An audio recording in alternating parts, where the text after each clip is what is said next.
So ayan, done installation na po kami. So yan, nagkakarga na ngayon siya sa tangke.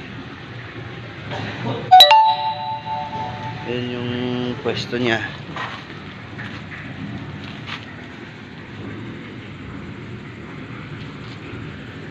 Ito yung layout ng piping.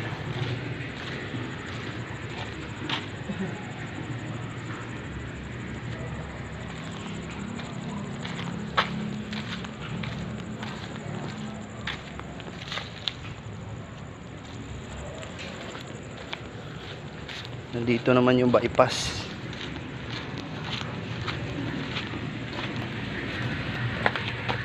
Ayan. Ito yung pressure, valve pressure. Ito yung bypass. Ito naman yung valve sa main bago pumasok sa filter. Out ng filter, papasok sa tangke. So yung may stock dito is malinis na. Napiprevent na natin yung mga solid particles. So ito, done.